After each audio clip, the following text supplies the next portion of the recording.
Keep talking. I think that was better. I think that was better. Let's try that and see. Yeah? Yeah, Oh, that's okay. that's I much don't better. know. Yeah.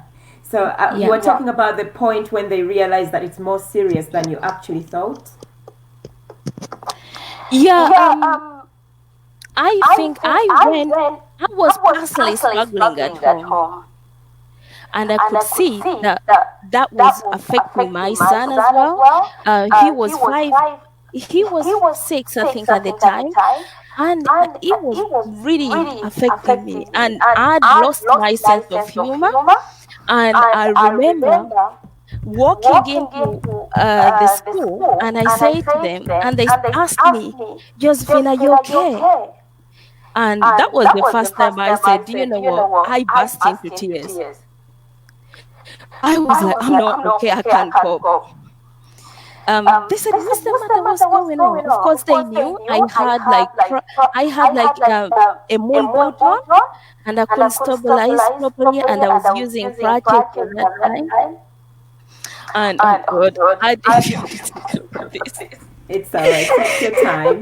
Take your time. Could you also reduce the volume of your laptop a little bit so that it doesn't echo with the headphones? Yeah. Thank you. That's okay. That's fine. Yeah. So he started off there with the school because I pretended that everything was okay, and I wanted to put it together simply because I was having in some money coming in at work. And by that time, actually, no, my money was going down, and I was told that if I didn't go in at work, my job was at risk. So, but of course, they did all the measures. They tried to help me go back to work. But the challenge was I couldn't drive, and it was about 1 hour away from here. So, and then I started to feel the pressure. I said, I want to go back to work, but I am really struggling. I couldn't use the pedal because my car was manual. Had it even been automatic, I wouldn't be able to use it because it would still be the right hand. So anyway, we went through all that procedure, and then my job ended, and that was like, goodness me. I tried to use taxis. I mean, no, buses, but it was very hard for me on the tablets I was using. I tried to take taxis from the bus stop to my son's school. That was very difficult for me. And sometimes the bus would leave me. And just before I get there, they would see me on the crutches, and I'm trying to cross the road. And the bus would just set off. Or if I went on the bus, before I actually sit down, this man would actually drive. Oh my goodness me. And I was like, goodness me, this is not me. I'm losing it completely. So I resorted to taxis. And I used to spend about £135 just to take my son to school and bring him back a week. Yes, a week. And I said, I cannot keep up with that. I used the money, I used his savings, I used the credit card to the point that they closed them all. But I did not want to seek for help because I thought I'm gonna get better. I will be okay. Everything is alright. I used to get my makeup on. I used to do my brows. I used to do my hair. But inside, I was actually dying. I couldn't sleep. I kept having all these nightmares. I was exhausted. I saw a decline in my son's performance. Mm-hmm. Because I was the kind of parent who used to do the homework every day. And every time I did that, every day it was done, like on a daily basis. It declined. I didn't want to do anything. I was like starting to be a bit shouting and I didn't want that. And I was like, at that point, I started moving, and my legs, my penny was starting to move up. And I was using my elbows actually to walk around the house. And I said, yeah, elbows. I still have like, like dark things because I was using my elbows to walk. And I said, goodness, power gonna be right. Like, so I went to school one day and I said I can't come. They said, what's the matter? I told them what was going on. Of course they knew because I was trying to tell them every now and then, but they didn't know the extent to which I was struggling. And because I was getting severe medications, sometimes I would get to pick my son up late because the taxi would, because I was very slow to the taxi would leave before I actually get to the car, to the taxi. So I have to wait for another taxi. And I said, good, that was agitating me because every minute I was late, I was being charged. Oh my God. And I said, I haven't got any money. And this is getting, I'm like, I'm going to give up. I was told to take some antibiotic, antidepressants, and I said, no, I didn't need that. But at the point, I said, I need them because I wanted to put my hair. So at that point, and on top of that, I was not even hearing hearsay, but from what was happening to me and what I was maybe getting messages, maybe speaking to some people, the things they used to do, it was just eating me up. Are you able to give, of course, today the main topic we want to pull out is the stigma that people put around, physical disability and mental health problems and things that happen in our lives. What sort of comments did people used to say to you? Is there something that sticks out that you think you want to share that somebody maybe said to you that was a bit, stigmatizing in a way? Yeah, most of it was on top of what I was dealing with and struggling. There are certain things that were said to me and aggravated what I was going through. For example, there was someone who actually said, am I being heard? I can't hear anything. Have I muted? That's better. Yeah. So someone said to me, oh, Josephine, I think that they said, Josephine, it's not like you're gonna get better anytime soon if you ever will anyway. And I was looking at them. So I believed and I said, I think you've muted me again. You muted yourself? So, okay. Yeah. So someone said to me, it's not like you're gonna get better anytime soon if you ever will. So for someone who's got a mental health problem to tell them that and they're going through something that they didn't have before, it kills them. That was one of it. The next thing was that I believe in God, and I was told someone referred a church leader who came to me and they said they were going to pray for me because of what I was going through. And this person came to my house. They said, we're going to pray.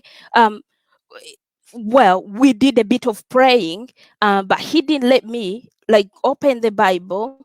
And then he said that he wanted to pray more, but he was requesting me of something that I did not agree with, and the Bible did not agree with. And I said, where is that written in the Bible? I'm not happy with that. And I wanted them to get out as soon as possible. So with that, I thought, I am vulnerable. I'm going through all this. How come that you're asking me to do this? For someone who has got a mental health problem, you can't combine these two things. And for me, when I saw this person, the same person that came to me and they were asking me certain things, which I did not agree with, I said, you know what? No, they were being posted everywhere that you're going to get healing, you're going to get restoration, deliverance, all that kind of thing that they were saying. So I wasn't happy with that. And something else, that there was someone who told me that if I was still in my crutches and stuff like that, they didn't want me to go on their wedding because I would ruin their pictures. Oh my God. So and Was that a close friend of yours? well, that is one of the people in my circle. I don't know from is someone I know, but of course they didn't want the pictures to be ruined, and I understood that, but it really, really did affect me. And of course, one other thing that I remember when I was at the verge of it all, I didn't have no gas or electricity. I rang this person. I said, do you know what? I've run out of money. I'm going to be paid on such and such a date. I'm going to be paid at this date. Please, can you borrow me £10 to have gas and electricity? And they said, no, I haven't got £10. And I said, I think you've just left me to die. Then I fell down on the floor, cried out loud, and they went off the phone.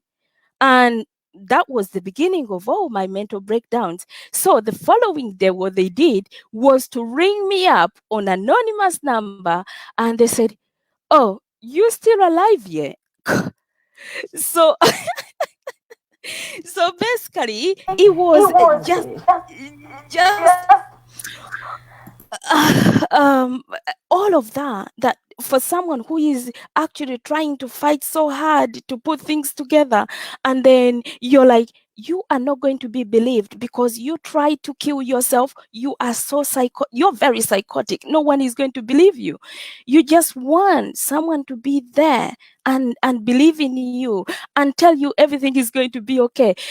But of course, everyone is entitled to their own opinion, and to extent on which I was trying to hold myself together, it was bad. And I know this because so many people are coming from different directions that they need to hear this. They need to know that some people are very strong, but the things that other people are telling them, are showing them, is not even a hearsay, but someone will actually tell you to do something. Like when I couldn't socialize and I didn't have money to go out anywhere, someone would just say, oh, just stick you on the credit card. But I'm not working. The credit cards have been stopped. If you are truly on my side, you would tell me, I understand, or just come up with something else. You don't just tell someone that's sticky on a credit card. You want to know, how did they sleep? How are they coping? Still having nightmares, and you're telling me to come out. Then I got to lose like people, friends, and then so all of it was because of that. Oh my God. It is quite a story, Josephine.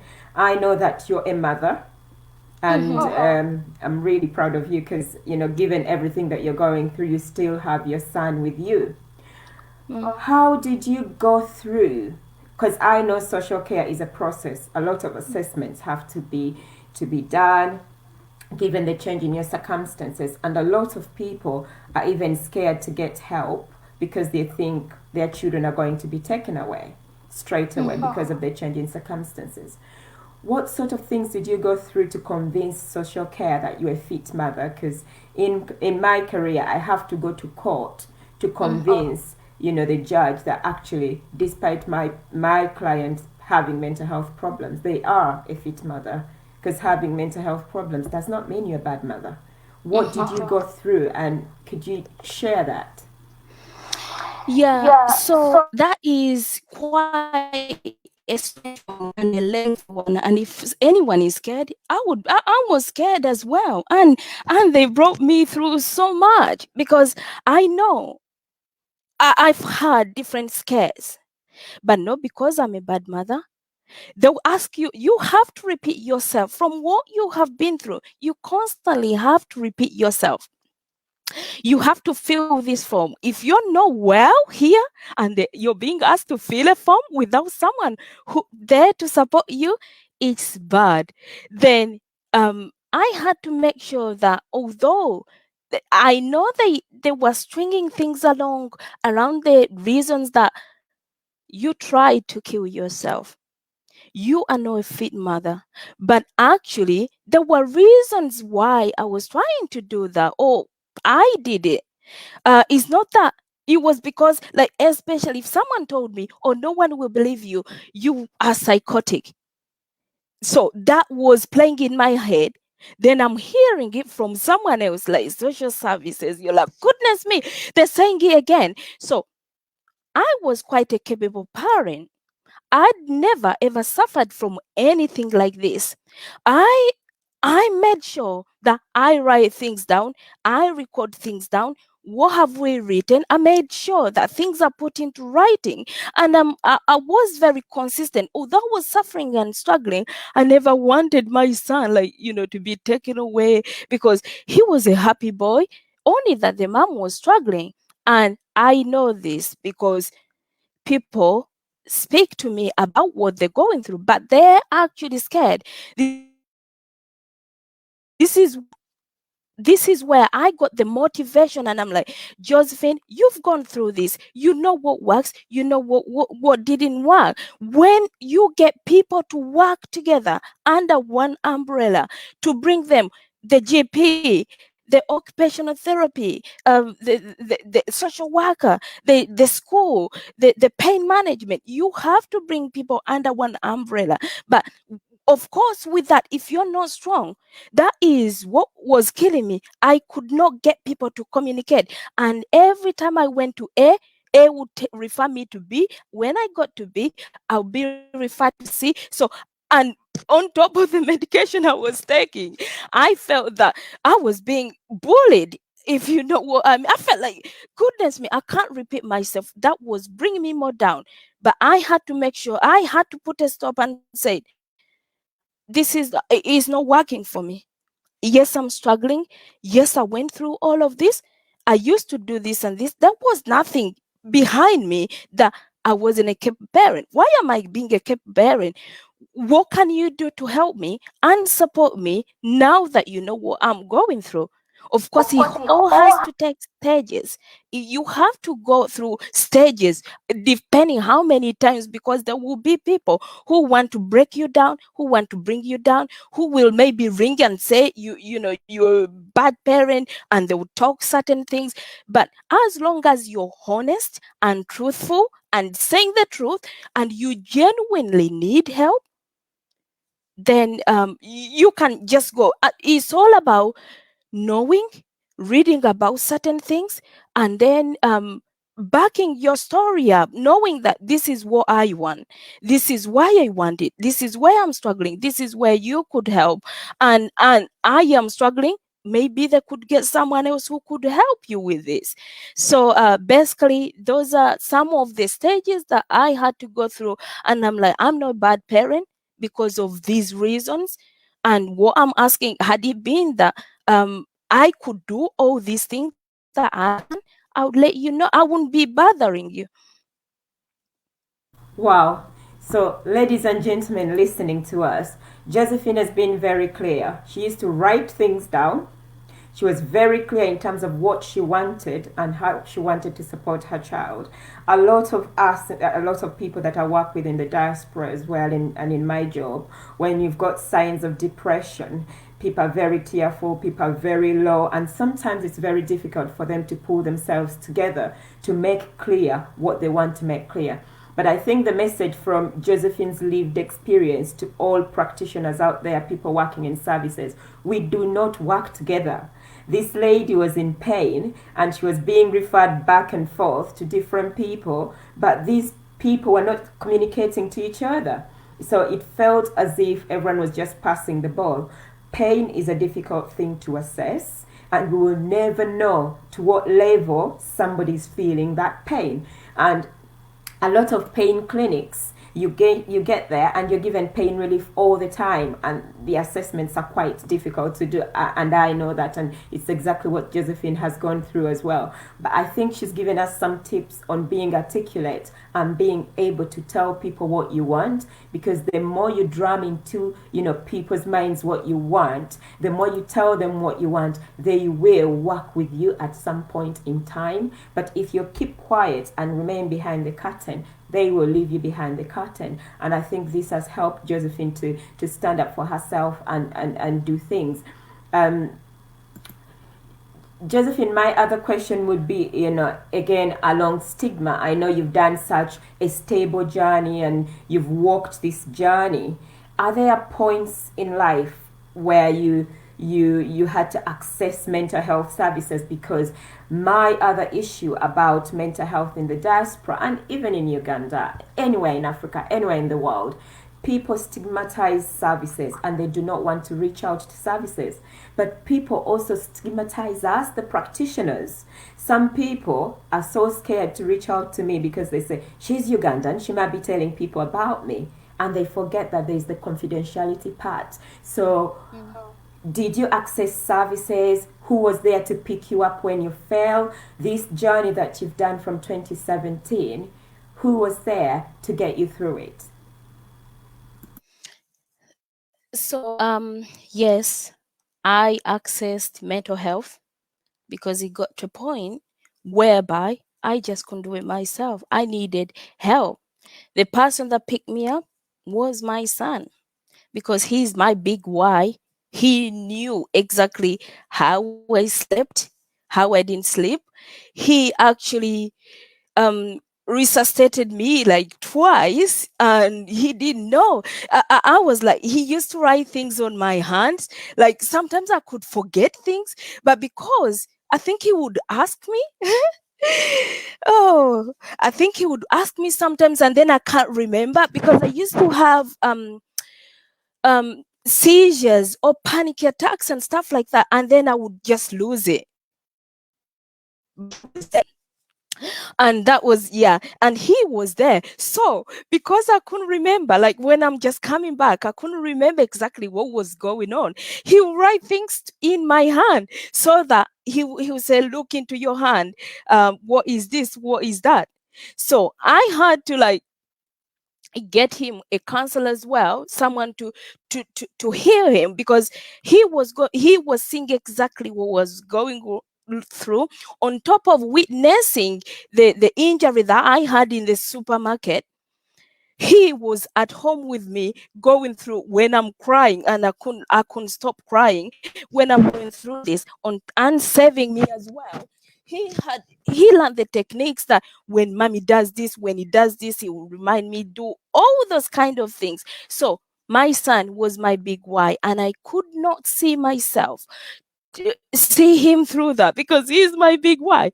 When I went for mental health in that situation, it took me a year to access all of that. I had to wait for an entire year when I accepted that, yes, I need to go because in that period, I know 3 people who actually died because of mental health. I was speaking to them. They were going through so much and they were not being heard. Sometimes when you've got mental health, and some people, when you talk about mental health, someone said, no, I haven't got it. No, I'm all right with this. No, this is not the case. But actually, they do have it. When I went for I was assigned a therapist after 1 year, and I was initially told, I think it was 9 sessions. Went for the 9 sessions, they didn't work. They increased them. I ended up getting 24, which is very, very rare for people to get. I got 24, but I did not see. I felt like I felt as bad. I felt so bad the time I went in feeling better, if I'm to tummy that way. I went in feeling better. It wasn't better, but might have been felt better than I came in, because it did not work for me. And I needed to know. And other people who had been seeing the same therapist said they were getting they were getting the results. And I had to ask, why was I not getting the results? Why? Then I found out, by seeing a course, counseling and listening. I saw a course. I wanted to go and explore that, because if this person wasn't getting me, and if the people, I'm still recording all the things people have told to me, I need to go and learn what is it that I am struggling with and why. So in this, however bad I was feeling, I remember being who's up in the classroom when everyone was studying and being given assignments. I told the teacher, I said, you know what, just leave me as I am. This is a better place for me, because at the time I was on so much medication, and by the time I got in class, I could actually sleep. And they said, Josephine, are you sure you don't want to go back home? I said, no, please don't send me home, because this is a very good place for me.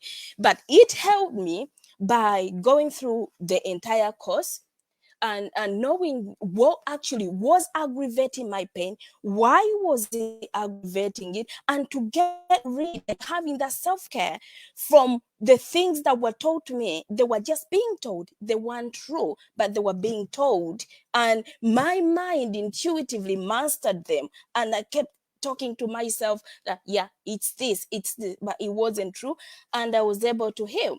But what I feel like the most people, like people from our minority, ethnic minority, we take this so lightly. When you go for counseling, or when you do a course and you're a therapist, you're a counselor, you get trained, and you have to be professional, and you have to be like, to keep confidentiality. And people think when they come to you, oh, they feel that, I'll sort it out. Seriously, I was the strongest person. If anyone who knows me, or who is watching now, and they knew me before my accident, anyone would have thought, oh, I've got it all. But I lost my confidence. I literally had to go back and do a course in boosting my confidence. And that's, again, I think we'll talk about that. But I had to go and work on myself, to boost myself, so that I could come. Not in a million years would it be that I could come and talk about this without crying. So we tend to ignore to seek help. If we need it, we tend to not talk about it. We tend to think we're going to solve it ourselves, but in the actual sense, we won't. You want someone to be there by the hand, someone who is been there, someone who is trained to do this. And sometimes it's just a matter of knowing that person. Do you resonate with that person? For my case, I never, however good my therapist was, we did not resonate, we didn't align. So what he's telling me was just going this way, but he was good with other people. It doesn't mean someone is bad. It means with your intuitivity, is not aligning, or is not resonating with where you are, which is what I struggled with until when I balanced it out. Wow, thank you for that. So people out there, as you've heard, Josephine accessed mental health services. She had support both pharmacologically and psychologically. But I have a question to deal with, actually, I think the next live, where someone said that they went into hospital feeling better, but they've come out worse. Mm-hmm. And sometimes, like what Josephine has mentioned, it's the side effects of medication. Some side effects, people get really drowsy, people get, as Josephine said, she was constantly sleeping at all time, but things do get better, because most of the times we actually need this help. We need this help. We come to a point where we cannot keep hiding behind that curtain, and if it overflows, this is when we get suicidal, we get extremely psychotic, and things could go wrong. But most importantly, what she also mentioned in brief is protective factors. Protective factors when you're not feeling well. Josephine's protective factor was her son. Hassan was her protective factor, and everything she worked towards was towards being a good mom to Hassan, and that kept her going in life. Josephine, what's your relationship with social care now? Because a lot of people are scared of social services. Well, social care, it's like any other thing. It's like when you have to apply for a job, you have to go for an interview, you have to go through screening, you have to go through all of that, is how I see it. Of course, everyone is doing their job, everyone is got things they're doing, and for me, as long as you're accessing social care for the right reasons, to get you better or to get you the support that you deserve, then I don't mind. But sometimes, like for me, I remember being getting that phone call and I wasn't talked to, and I'm like, goodness me, no one told me about this, and now I'm hearing it about social services. How? So with that, I wasn't happy with it, and I confronted it there and then. I said, I need to know why I wasn't consulted before passing on to my information. I understand being supported and I would love to be supported, but if you're going to pass my information on, you need to let me know. So I'm expecting a call. I'm not saying don't do your job, don't call me, but I'd rather someone tell me that yes, I'm going to pass this on. My relationship with social services is good when you have your reasons why, and you're not just because there is no way you would go to them if you don't need help, but you have to to to to um to systematically know why and how, because if you're not a good parent, if you snap out, for example, sometimes they'll ask you, how are you doing, and you've had a bad day, you would just scream, how could someone ask me? Because I remember recently I was in quarantine and they rang me up, they said, oh, how are you feeling right now, how is your mental health? And I mean, everyone's mental health now is like out of the window, and plus me, I've got things to deal with, plus the quarantine. But actually it's made me come out more, because people who have read my posts, who know what I do, have come to me and they said, how did you cope, how do you do this, how do you do that? So my relationship with them is good. I know know how to how to work work how to how to work with work them, with them, and and actually actually know know how how they they could could help me. help me. Thank you. I always say to people that knowledge is power. So, as you've heard from Josephine, consent. Give consent to share your information. If somebody rings you and decides to speak to a carer or your partner and you're left out of the picture, show them that you've got capacity. You Mm-hmm. capacitous enough to make decisions. Speak out and things will be dealt with. Josephine also mentioned that in terms of social care, tell them exactly what you want. They will work with you.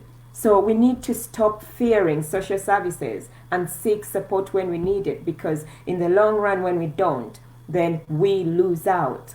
Thank you, Josephine, for your journey and life experience. Is there anything else that you want to add on to this or you want to talk about? So So yeah, I yeah, would I just would just add on add to on that. to that. Um, Um, when you're when going you're going through through any any kind of pain, because I know when I was going through the deepest dark tunnels of when I could literally hear someone, I could literally just stand like this and I'm hearing someone pass by me, someone whispering to me, someone telling me, like, I remember when I started taking the tablets, I could hear someone tell me, yeah, take them, take them. I sometimes we give so much power to other people. You try not to be yourself because you want to impress other people. You try to think like you expect much from I expect much from you. I assume you will do this for me, and I may not know my limits. So with that, you need to know where you need to save your heart. I did not. I was like, oh, I'm ringing maybe Musawo Justine. She's gonna do this for me. People have got backlogs. People have stopped. I've got things to do. Like the job you do, you've got so many people. You have to multitask and then do ABCD. So don't assume someone is going to do this for you because they've got other things happening. If you are in pain, if you have any kind of struggle, if you are being limited with the kind of things that you know you used to do and you can't do anymore, and you feel so much isolated, you feel like no one, maybe your friends have left you, maybe, oh, they've judged you, maybe things have happened. Like what happened to me, I was trying to keep up an appearance to make sure that people don't think I'm as bad, feel I'm struggling. I was trying to do that, but in return it was killing me. I wanted to impress someone. I wanted to say, oh, I'm actually doing well, but I wasn't. It just kills you. Don't. What I did was to let go, set myself free, and forgive everyone, because everyone is in their zone. You don't know what they're thinking, you don't know what they've been through. So if you find yourself in a situation, just do the three things. Reach out. Yeah, if you reach out to someone you resonate with, we are here. I'm not here to show off that, I did this, I did that. Actually, it's been terrible. You have to reach out. You have to take action. Like if I'm for people who I've seen that from the people who have actually reached out to me and they've said, yes, Josephine, hands up, whatever you said, whatever you posted, I want help. People will reach out. And then never ever ever give up, because life, you will die. Either you get yourself two pills. One is red. The red one means you are going to either sit back, deal with what you're dealing with, and either go into the mental health depression and die, or you take the blue pill. And that blue pill means you accept and you take action. You want to take action, however bitter it will take you. You have to make sure that I used to take the red pill, and it wasn't a good thing. It took me in a place that I never wanted to be. That's not the life I dreamt of. I didn't want to be someone. I wanted to be inspiring. I wanted to be that kind of person that gets things out, someone who inspires others. And because I went to that extreme, now I found my passion. I know what I want to do and what I'm doing. And the people that have actually, I didn't do this myself. There are people who will work with you. Like I remember a year ago, I worked with an organization. My goodness me, I got featured in one of the local press. I was supported with someone who I judged simply because I was judged. I judged them. And when they came, they gave their time and commitment. They believed in me. They said, oh, Josephine, you can do this, you can do that, you can do that. So I felt empowered. Sometimes you need to know, is this person for you or is it not for you? Rather than stay in the south, stay somewhere and die. If you know, stop giving excuses. Excuses will explain your situation, but they won't fix that. And I promise you that when you cannot get a miracle, you can be a miracle yourself. Wow. I want to recap on the red pill that you've talked about, because a lot of people use the red pill, which is the maladaptive ways of doing things. So they feel really depressed and low, then they go and buy alcohol, then they go and buy drugs, then they go out clubbing all night and come back drunk, because when they drink, then they will sleep. They'll feel relieved, but they wake up the next morning with the same problem on the dining table. It's not gone away. How did you manage not to fall into that category? Well, actually, I started off there. There was a 3-liter whiskey that I used to drink in one day, and I was like, you know what? I was drinking so much. And because of these things that were coming on, the side effects, the medication, all of the, I felt like the world was coming on my case.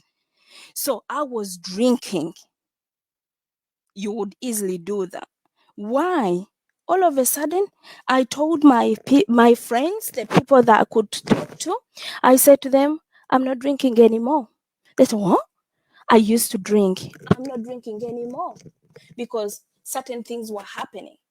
And someone had told me, oh, no one will believe you. You're psychotic anyway, and you try to kill yourself. I kept hearing that. I said, do you know what? I'm going to give up. If someone thinks that I'm stressed and I'm depressed because of all of this, I used to have alcohol all the time. I said, no, I'm going to give up. And I gave up just like that. Because I knew if someone is going to relate me to my mental health, yeah, and tell me it's because, and I knew when social services get involved, when the schools get involved, when you go to the doctors, they want to know, do you smell alcohol? Are you being consistent? Are you actually a fit mother? I knew all of that. And I was like, no, I don't want to be branded like that. I might be struggling and I might be in pain, but I'm not going to accept all of that. So I gave up. But many people, they try like CBD oil, they try like cannabis, all of that stuff. I'm not saying I did not think of all of it. I thought of it, but I was like, no. My why, having a reason why you shouldn't be in a situation. I grew up, I was raised by responsible parents. I'm from a family as well. Some people look up to me, and how can I be a mess myself? So I was like, no, I'm gonna be a better person because I cannot see myself go down that road. Wow, thank you, Josephine. So you dipped into your childhood experiences to make your future even much better because you looked at yourself differently. I was not raised this way, and I've got to make things really, better. Thank you very much. Thank you for joining us this evening. Do you have a message, a last message for anyone out there? I know we've been here for an hour. I've been really grateful for having you. I learn a lot from you. I am very proud of you, and you're an amazing woman. To be honest with you, you are an amazing woman. The first time I met you, I was like, wow, how did you do this? And I mean, I've been in my job for a very long time, and it's not easy to see people who have had friends who have committed suicide, people who have even attempted something serious and ended up in ICU, pick themselves up and do very great things like you're doing. So do you have a message for anyone out there who could be going through the same thing, who is struggling with the same situation that you're going through? Yeah. So basically, let know the personal circumstance you're going through. This is why I came up with something I believe in.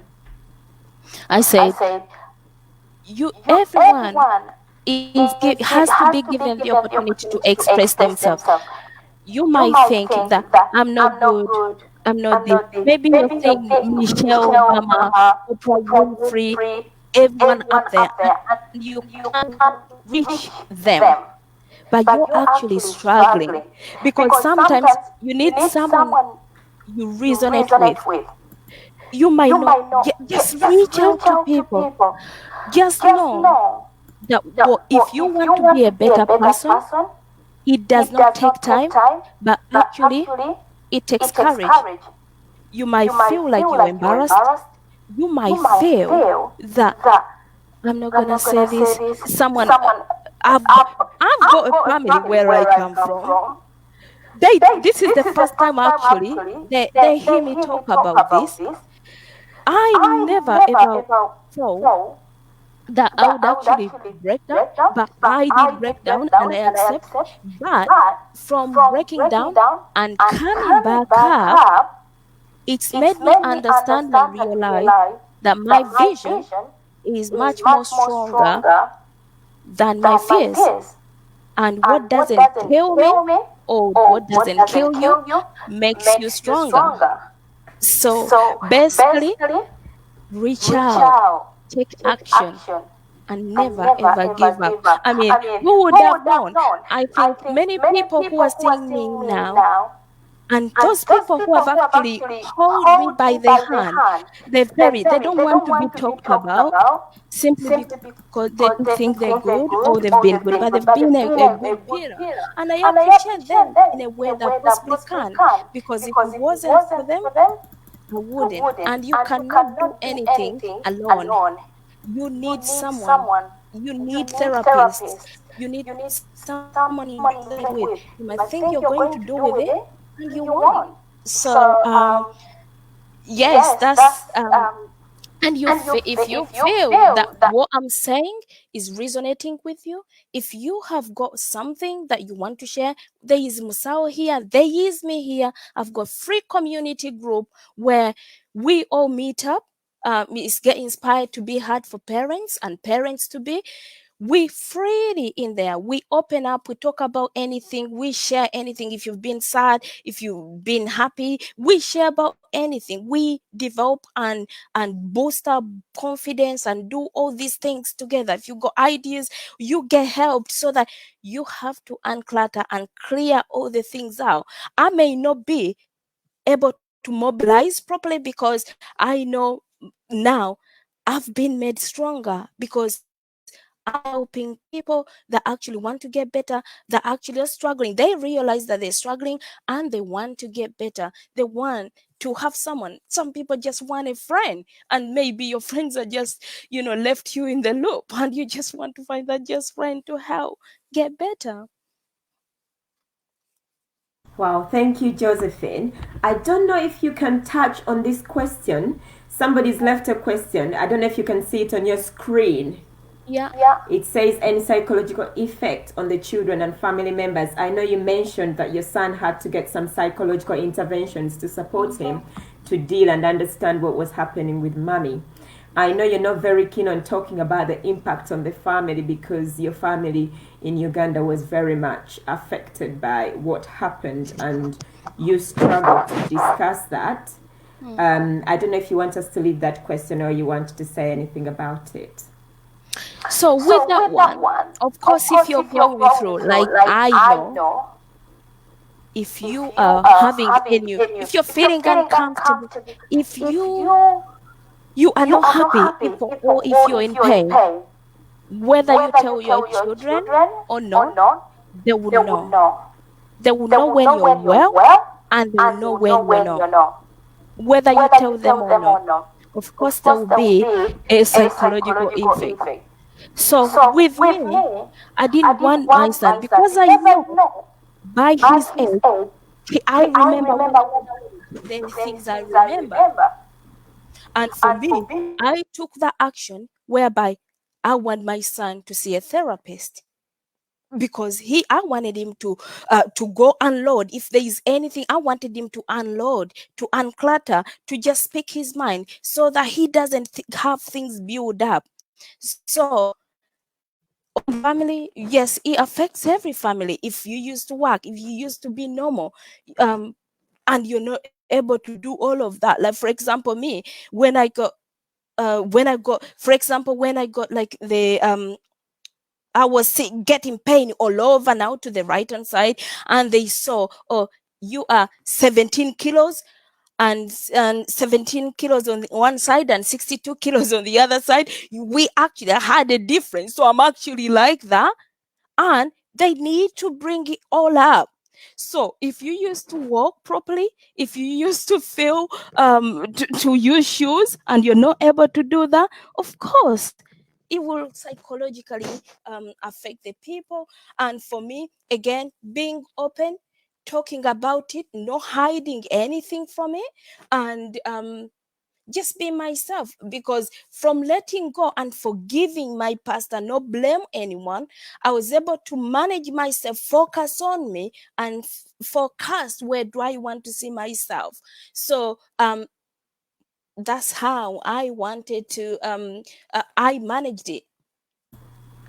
Thank you, Josephine. Once again, if we get any questions normally people drop questions after the live, because some people watch it later on. I will bring you back those questions. Maybe if I bring you back next time, then we can discuss those things. For people out there, I'm very thankful to Josephine for sharing her life experience, for coming to make a difference. If you've got a life experience that you want to share, it could be about immigration and mental health. It could be about post-trauma and mental health. It could be about child development, social care. We want to reach out to the organizations. We want to reach out to services in this country about culturally sensitive care. We want them to understand our problems as Black and ethnic minority people. We want to reach out. Sometimes I've gone to people and as they've said to me, I've tried to talk, but they don't understand. Is it my accent? They won't listen to me. Is it my accent, or am I not making sense? So people go in services already stigmatized, and they get stigmatized when they get there, which is really difficult. So reach out to us as people who are already working in the services. We can align you and see how we can support each other through this. We are not biased that we're on one side. No, we are all working together together through this. We have a Facebook page. You can drop a comment or leave a message, Mind, Body and Soul. We have a YouTube channel, Mind, Body and Soul, that you can subscribe to, and you can leave a comment. You can leave a request if you need to speak to a Black and ethnic minority professional about mental health. And we also have a Twitter page, Mind, Body and Soul, that you can reach out to.